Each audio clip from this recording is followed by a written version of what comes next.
So the first thing you're going to do when you get to a Warfront is you're going to establish your base. So for Alliance, you're going to build a town hall. For Horde, you're going to build a Great Hall.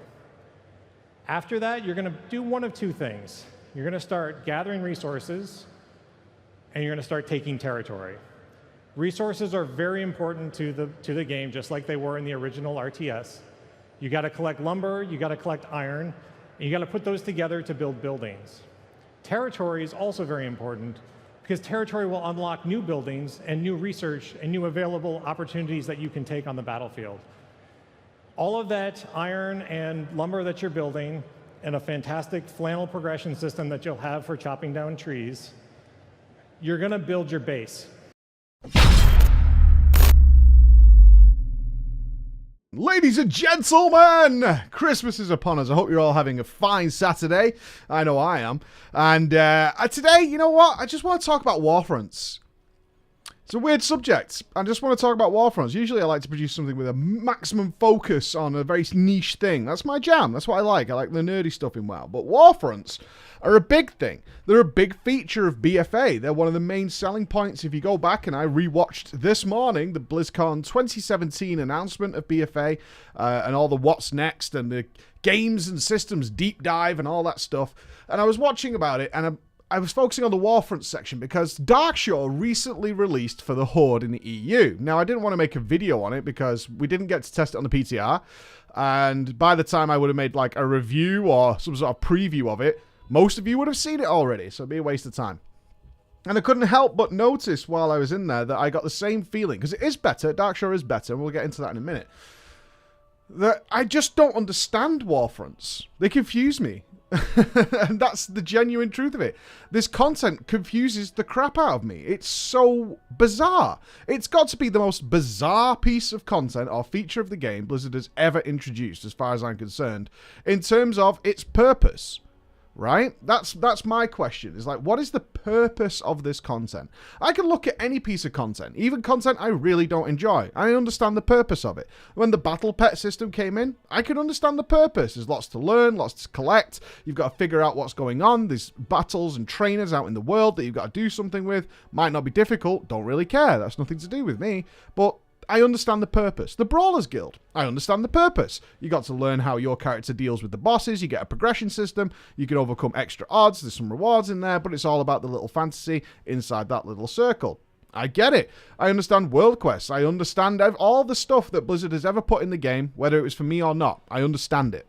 Warfronts, I don't really understand. What are they going for with this? When going back and looking at the announcement of it, it seemed big. We were very excited about it. I went back and watched my video on it, and I was like, this looks like it's going to be awesome. We're going to have base building. There's going to be random events that occur with goblins that are going to sell us all these elite units in order to overcome it. And yeah, it did look like a top-down MOBA. Essentially, we're going to be like first-person MOBAing, which already kind of exists, but it's against NPCs, so it's like a bot match MOBA. Okay, but we get to do it in the Warcraft 3 style. We're going to be going to certain places. It looks like it's going to be a lot of fun. We've got different commanders, which was a big part of the Warfront announcement, by the way, is that the different commanders the enemy faction would have would alter how they were going to play out. The different commanders would focus on different things, which got me thinking about games like Command and Conquer Generals, which I'm sure some of you have played, where choosing the enemy commander vastly changed how you had to deal with them maps, because you might have an air commander. Okay, he's going to be very focused on air units. He's going to be finding ways to subvert you that way. There might be a tank rush commander. Okay, so we can't deal with the air stuff this time. He's going to be going more ground-based. I've got to deal with it in that way and choose how I want to approach this. That all made sense to me. It seemed very exciting. And then they said the words that really baffled me. They're designed to be won. They're designed so you can't lose. And I was like, whoa, hold on. Pop the brakes a little minute here. What do you mean they're designed to be won? Okay, I can kind of see the purpose. I thought about it for a while, and I was like, okay, I understand what you're saying here, because they're only going to be up for a limited time. All right, so you're gating them off because they're special content. That's the only reason you would ever gate off content, right? We don't want you to have permanent access to this like we do with the Brawlers Guild or Mage Towers. or similar to Mage Towers, we want to gate this off because it's kind of a special thing, and you might need resources outside of the Warfront, like you did with the Mage Tower, and we don't want you burning out on this content because it might be difficult, right? That makes a lot of sense. That's why that content was gated off. Vice versa, when you look at Pet Battles and Brawlers Guild and stuff, you don't need that much to get going into it, then you can access it at any point. It doesn't reward anything super special either, so it's okay. All right, fine. But you don't really need resources and stuff outside of the Warfront in order to deal with the Warfront. You need resources to do the daily quest turn-ins, but that's not the same as the Warfront itself. And they do mention, and I have to imagine this is cut content, because we know BFA was rushed. Cut content is that they actually specifically say you'll be learning technologies outside of the Warfront to help the next time you go in. Which then, from that statement alone, got me thinking, all right, the first Warfronts are going to be really tough, but once we're in there, we're going to be going out when the Warfront is down, we're going to be learning how to make better shredders, that maybe, you know, gather lumber better, things like that. We're going to be finding easier ways of getting the resources, we're going to be finding new technologies, which is what they mentioned specifically, by the way, in the deep dive systems, learning new technologies for better tanks, better aerial units, things like that, that we're going to be researching. So the next time and the next time we go into the Warfronts, we'll have not only an easier time, but a more bombastic, more exciting battle to take place, because we've gone out and players have put effort into learning these things. Now, as we know, that's not quite what happened. So I can only put this down to cut content. Is essentially we just got the upgrade system, which gave us a little bit of resources when we first go in, essentially, or resources gather faster, or whatever it might be. I then looked at the idea that we were supposed to learn the barracks and things, and select units of varying types to go out and deal with the other units, like the MOBAs. So we'd be upgrading the little trash mobs that go out, but actively sending them out and then leading them into battle. Well, that doesn't happen either. So maybe Warfronts are a lot of cut content. And what we've ended up with is a very confusing system. We have a system in-game that is gated off. It's becoming more regular now. There's 2 of them for sure. It's gated off to make it this sort of moment. This is something you should look forward to. The Warfronts are up, right? That's the kind of message I think Blizzard was aiming for. Warfronts are up. Let's go, let's go, let's go. And then we get in there, and the 2 biggest issues that Blizzard's had to deal with Warfronts are the things they've had to address very immediately. And in the initial launch of the Stromgarde Warfront, it was, of course, people bringing in freshly capped characters to just basically AFK in there and get the free gear, because, as Blizzard said, these are designed to be won. And the only way you can make a map that is designed to be won, despite maybe having the lowest common denominator of players in there, so players who really have no idea what they're doing, again, that's not a problem for me. I get that. But the only way you can design that is to basically make it auto-win every time, via NPCs, with very, very little player interaction. Now, I know some of you are going to point out that some players managed to lose Warfronts. It has happened. It has happened. And some of you might be like, what? Like, yes, it has happened. So they're not designed to completely auto-win. You can't just stand in your base and the NPCs will eventually win. That's not going to happen. You do need some player input. There needs to be some players doing some parts of it, but an extremely small amount. An extremely small amount will gain you the victory. One player alone who is decently geared can turn the tide of the entire Warfront and basically make sure it wins, is what we're saying. 1 or 2 players can actually just deal with everything. And in fact, if you have 1 player collecting wood and stuff, that will ultimately provide you all the resources you need to get the demolishers going and all that kind of stuff. Large-scale combat. Is it large-scale combat? I think it is. I think they hit the mark with this one. For large-scale combat, in terms of World of Warcraft and trying to keep the screen relatively busy, it's a shame it turned into just spawning a lot of mobs that die pretty much instantly with one high-health enemy in there that's a little bit more dangerous. But it does kind of get that feel. It does kind of get that feel. But if we come back to this ultimate question, what is the purpose of this? And with Blizzard also having to deal with the second issue, which was AFKing. They're so easy. They're so easy, and they are designed to be won, that players recognized immediately that they actually don't need to take part, because, as I said, it only takes 1 or 2 players to actually tip the tide of the Warfront and ensure victory. It doesn't take many. And typically, you will have 10, 15, maybe more actually doing something. They might not be doing anything useful. You could compare it to something like Warsong Gulch, the guys who just fight in the middle after like 14 years of that content existing. They still just stand in the middle, just farming HKs instead of, capturing the flag, which is what needs to be done. But they know and recognized immediately they don't really need to take part in this content. They can simply just go in, and once I'm in, which is an auto queue system, you're often not going to wait more than a few seconds to get in when the Warfront is up, because they do give decent alt gear especially. Then you're in, you're done, you won, you're going to get the reward, and it's just a matter of waiting for it to happen. And you can go on YouTube, you can do whatever you want, you can start browsing Reddit, you can do whatever you want, and then in a few minutes you're going to have your reward, because it just doesn't take much to get them done. So there's a lot of hypocrisy here. On the one hand, we have a system that's gated off so you can't access it all the time. And with it being gated off, they have provided a constant reward system. It's not very high. You get one decent item, right? You get one decent item for the quest, but the rest of the stuff is relatively low-level gear that'll boost up a fresh alt for the most part, and ultimately doesn't require much of you to play. So it's gated off and therefore it's special, but at the same time, you don't need to take part in it.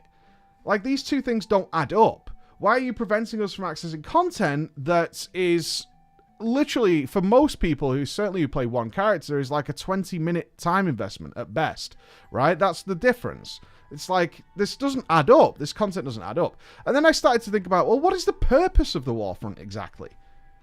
Going back to what we said about all the other systems in the game, I understand them fully, but when I'm in a Warfront, I'm just confused. Like, what are we actually doing here?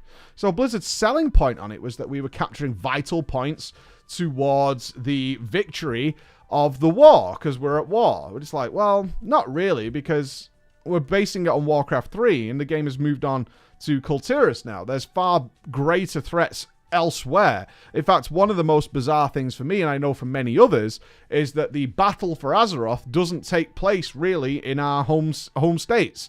Orgrimmar and stuff, I know of course Teldrassil burned down, but that's like a cutscene more than anything. The rest of the actual ongoing war doesn't take place in Orgrimmar or Stormwind. Those places are fine. In fact, it's on this new land that we've traveled to for help that we're crushing. It's actually so far away that we're fighting each other on somebody else's land. We're fucking up for the Zandalari, and we're fucking up for the Kultirans. We're screwing up their lands, but we're the ones at war. So we've just turned up and we're at war, and we're kicking each other's asses, but basically we're just wrecking all your world while we're at war. Our hometown's fine. Like, my mother at home who's tending to the farm in Goldshire, she's alright. She doesn't care. It's your lands we're screwing up. But Stromgarde's in there, but again, harkens back to Warcraft 3, and now we've got Darkshore, which is okay, but does it help us in any way? Does it give us a bonus in some way? How does this affect the world? We're capturing what is said to us as strategic war points for the battle of Azeroth, the whole big deal. These are strategic and important to us. Are they important to us because they give us access to a world boss? Is that the important bit? What's the importance here? What does this affect during the war? And I'm trying to figure out what the purpose is of this. What is happening? What is the goal of this content? What are we supposed to provide? Because if we're to provide an engaging experience, we could say that. It's just supposed to be fun, right? And I'm sure many people are probably thinking that while listening to this. It's just something fun to do. Okay, let's look at that. Is it fun to take part in content that practically auto-wins? Some people will say yes, which, for me, I think that's a highly, highly questionable stance to take, honestly. If your idea of fun is stuff that you can't possibly lose and you don't really need to take part in, and you can browse websites or whatever while it's happening, I'm that's a difficult one for me to stand by you and go, you're right, this is really fun because I don't have to play the game that much. That's pretty awesome. As long as somebody else is doing it for me, fine. And we do know that's a problem given the changes Blizzard had to make immediately to people doing exactly that. That is how most people treat this content, is by just not bothering or doing something else. Does it feel like a large-scale battle? Well, no, because I win all the time. Like, a large-scale battle indicates that there's a war going on with the tides pushing backwards and forwards. We could look at old Alterac Valley for that, with the teams meeting head-to-head and gaining ground, moving backwards and all that kind of stuff. And that's a really interesting way of looking at a battle. Does that take place here? Not really. In fact, the likelihood is if you're going to lose an area, it's because the message is being spammed is, hey, your area is being taken. The enemy has sent troops to certain areas. They're not hard to kill. There's like a load of low health enemies and 2 or 1 high health enemy, but nobody bothers to go over there because they're hoping somebody else will do it for them because they're chilling at the front because they practically won already. Is it the base building? That was a big selling point. They showed the progression hierarchies, very similar to what we saw in Command & Conquer and Warcraft 3 and all those kinds of things, where we saw these progression hierarchies which will unlock more important upgrades for us later. No, because the decision was made early on, is in the announcement of this system, that we didn't want anybody to waste resources. We can't trust the players to coordinate or communicate in any way, otherwise we'll end up with a Tol Barad situation. Many of you might, if you took part in Tol Barad, will be aware of people just running in a circle and constantly being outplayed and losing Tol Barad. It was actually more of a battle than this, because the smarter players on the enemy team would understand that the mob mentality would just stay together in a big clump and just run around in a circle, and you could just take all the towers back and they would just be losing constantly. And that was kind of funny. That was more like a battle, and there's the frustration there. It's like, we've got to do better next time. We need to communicate better. We need to do this and that. How did we lose this? Which is also designed to be won, by the way. When you assaulted Tol Barad, it was designed to be won, mainly because the enemy faction had got what they needed out of it for that period of time, and would unlikely defend it en masse. But we still lost. It only took a few of the enemy players to actually just play smart and win.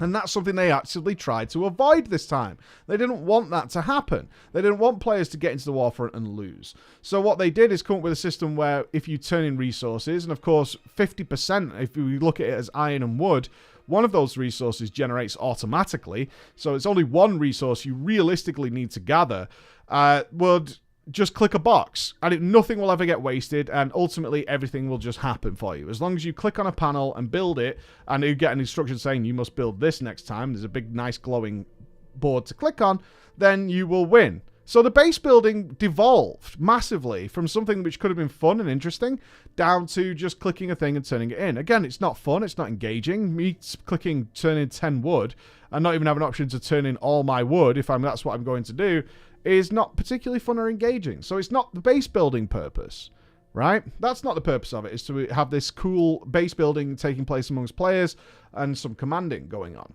None of that takes place whatsoever in a Warfront. So again, we come back down to what is the purpose? I can't figure it out. I find this content very confusing. Everything about it screams hypocrisy to me. Even from the aspect of it's just for fun. I don't agree with that. I don't think it is fun. I find it very difficult. It looks kind of cool the first time. There's no getting away from that, and I think some people might use that as a defense. Well, when you first go in, it's actually really awesome. Right?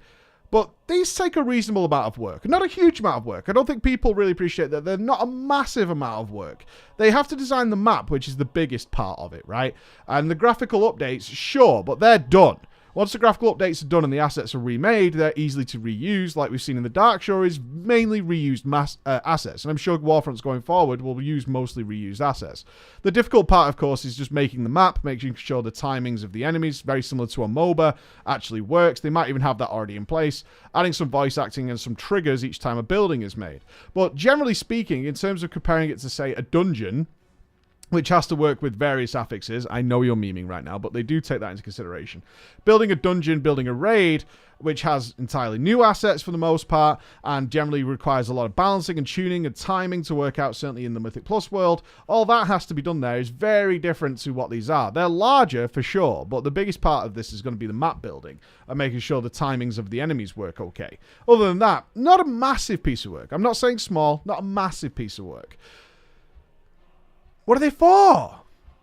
What's really sad about the Warfronts for me, again, it's not the difficulty, really. I'm not that bothered about the difficulty. There's plenty of easy content. That's not what issues me. The fact that they're easy, doesn't a guaranteed win, it's sad for me that we've created content from the ground up designed to be beaten, because it's like, well, why should we put effort into this? We actually want to make it as easy as we possibly can. I can't imagine many game devs are like, God, I need to make this so easy. That's my primary focus here, is to make sure they're easy, that they can't lose. That's my goal. That can't be very fun for the developers either, right? Can you imagine? Hey, let me ask you this, guys. Make a game for somebody who can't be lost. Like, how much effort are you going to put into that? Not much. Let me answer the question for you. Not a great deal. You're probably not going to be that enthusiastic about making a game that anybody who can walk into it and win it each time, you're not going to have that much fun. The saddest part about the Warfronts is, for me, from what I've seen, is the biggest letdown is the base building itself. That's actually become the biggest problem, because it's easily the worst part of the Warfronts is actually building the bases. Let's face facts. On the fun nostalgia side of things, it might have seemed like a good idea that people would go out and be the peons and mine the lumber and mine the iron, right? That could be, from a silly point of view, it's like, haha, that'd be kind of funny. That would be something traditionally you'd see as like a one-off side quest. Is like, now you're going to go and be the lumber guy. Okay, they do that in many games. So, like recently, Red Dead Redemption 2, there's a quest where you're the big bad. You're out in the world and you're doing all these things, and you're tackling banks and robbing trains, and you're doing all this kind of stuff. But there's a side quest that involves you mucking out for pigs because you need some information. You're down to being the grotty peon for a few minutes. But it's not going to repeat that over and over again. This is actually an inbuilt system this time round. And this is where it's like, how many people are going to do that? So in Darkshore specifically, coming back to that, they have made some improvements. The mine is now very small. In fact, it doesn't really look like a mine at all. And realistically, it's designed around the idea that people are only bothering to collect iron when their chest fills up. And they're only using it to buff themselves in some way. If they're getting it early, then they might turn into some buildings, but they're not really doing that. Which then leaves wood, which they've not created any progression system for whatsoever in terms of making it easier. It doesn't auto-collect, really. You can loot it off various mobs, and occasionally the shredders will go out and chop down trees, but they give you very little wood in return. You might find it lying around on the floor, but it's going to be very little. Ideally, you want people going chopping down trees, and people don't want to keep doing that month on month. And certainly now with two of them, like every, bi-monthly, I don't want to log in and go and chop down trees for 20 minutes, because it only takes 2 or 3 people to do that in order to guarantee the success, right? Because most people are going to go out and fight, because that's way more interesting. It's way more interesting to defeat easy enemies than it is to go and chop down wood, which, side by side as a comparison, isn't the greatest thing. So Blizzard obviously recognized this with Stromgarde and were like, okay, we need to make this better because people aren't taking part of it, and the base building is actually a pain in the ass. Ultimately, it's not worked. Okay, some systems don't work. I'm fine with that. Some systems just don't pay off. So in Darkshore, they made it so that the trees were right next to the combat. So like people could passively just move a few yards from an enemy, chop down a tree, and go back and do it. And that makes a lot of sense. But ultimately, what they've also found by doing this is more people are in combat, and they recognize this. So in order to make the base building seem relevant, because it's not, we could easily win without the base building. There's no doubt about that, and Blizzard has recognized that. This content is so easy that people can just rush right up. Doesn't take much, and I did this time round. In Darkshore, I attacked it in 4 different ways because I find Warfronts to be confusing. So I did it in 4 different ways. I did it as a one-man army on my druid. Was fine. No problems at all. Dominated, wrecked absolutely everything. Pretty much solo with a couple of other guys helping out. On my mage, I did it with an organized group. We had a tank and 2 DPSs, and we did the same thing, just destroyed it. On my Demon Hunter, no tank, nothing. Stayed with the ball. Stayed with the pack. Still the same results that we're going to talk about in a minute. And on my Warrior, I decided to play the mining game. That's what I decided to do. I decided, right, I'll be the resource guy and see how this plays out for me. So what were the results of that? In the first 3 examples, where you either stay with the pack, one-man army, or do it with an organized group, you hit one major wall. And that is that they need the building to work. So at the very, very end of the Warfront, they need to stall you in a big, big way. And the way they do this really highlights the futility of being a player in a Warfront. It actually really highlights it. So in the Darkshore one, you reach the shoreline, and what you're going to find is 2 enormous trees that have ludicrous health that are clearly designed to be beaten by stuff from building. So either that is by being chosen and being able to choose a mech or something like that, or to get the demolishers out realistically, which is what's supposed to happen. So they're completely arbitrary. They don't do any damage other than have enormous health, and they need to die in order to trigger the next part of the event. They are just a time gate within the time-gated content. They are designed to make sure that people get the building stuff done, because that's a part of the Warfront. You need to be doing that, right? That's the whole purpose of what we're trying to achieve within this content, is to try and get you to do the building stuff. But people don't want to do the building stuff, and frankly, it's unnecessary. So we need to gate this off and let this happen. So they put these enormous health enemies in front of there. The towers are the version in Stromgarde. You'll know the towers. Just to keep you busy. Just to keep you doing something. At least you can attack it, right? They're big training dummies, essentially. You could just whack away at them, and eventually they'll die. They can't kill you. They don't do anything else. They just stand there to prevent you progressing. That's all they are. It's like a giant wall. And after that, they need to do it again, which is really sad. So in the Stromgarde one, it's the gates, which can only be attacked realistically by the demolishers. You have to do the building stuff in order to progress the content. Well, realistically, the players, the guys who are supposed to be having a good time, are stood around waiting for something to happen. You reach the end, even in a disorganized group like I did with my Demon Hunter. You're in a disorganized group, but it doesn't matter. You're still stood waiting. And in Darkshore, they've done the same by putting the final area across the water, being protected by glaive throwers. But only this time, they tried to make it so it's a bit boring having to wait around for the demolishers. So how can we sort of give the illusion that the players are involved? So they've done this by adding ballistas. But you'll notice that the glaive throwers, of which there are 4, have millions of health, and a glaive thrower, which is one of the things that can attack the glaive throwers, does about 10k DPS. Okay, which is pretty low. It's pretty goddamn low. It's not going to be very effective against something with millions and millions of health. And this time around, they also provided bats, which have acidic breath and bombardment. So you can kill enemies to gain access to bats, so you can circle around and drop things on the glaive throwers. Ultimately, you're going to find they do, once again, do around 10k DPS. They're completely ineffective. Get the demolishers. But we're trying to hide the fact that this is purely designed to gate you off so that the base building remains relevant. Instead of maybe saying the base building's not worked, we need a different way of tackling this, or give players a way of doing this much faster if we really want them to care about it. More depth to the base building would have been a good start so that people actually care about it. But no, instead we've just gated it off and just made it so that you require this end of research tree. Well, I know most people would look at RTSs and say, well, actually, part of the fun is that I managed to, sometimes when I got better at the game, I was able to defeat the enemy without having to fully upgrade everything, or buy a stupid amount of units in order to rush them at the end. And all those varieties exist. The first game, sure, you might have built 50 mammoth tanks or whatever to go and steamroll the enemy, right? You might have done that. Or built some defenses. I was really surprised that the Warfronts don't contain any form of defensive units whatsoever. You can station there to solidify areas and all this kind of stuff. Things that would have made the RTS aspect far more interesting. Is nothing that's engaged here.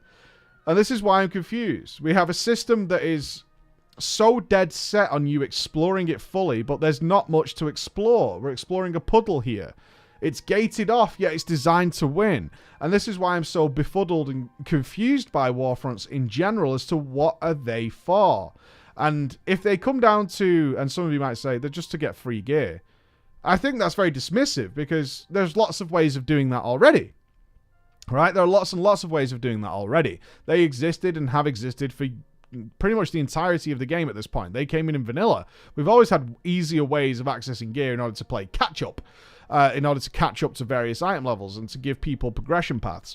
But certainly to design content that's AFKable and will reward you, on top of the other systems that already exist, such as very simple world quests, emissary rewards, weekly quests, which involve things like time walking, which are more difficult than a Warfront, by the way, it seems counterintuitive. It doesn't seem to make any sense, and I'm not sure how the Warfronts fit in. They don't fit in terms of the battle. They don't fit in terms of player engagement. They don't fit in terms of a decent gear reward, because again, it's more casino lottery of what you're going to get for the most part, and you can only get the good reward once anyway. Don't seem to fulfill any purpose or add anything. And I think that's the idea of any game content.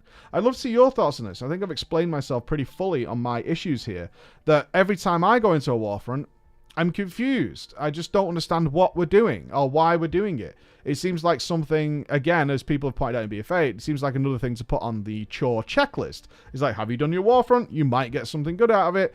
Okay. Did you? No. Okay. Bye then. I'll see you next time. And on that note, I'll see you next time. Bye, guys.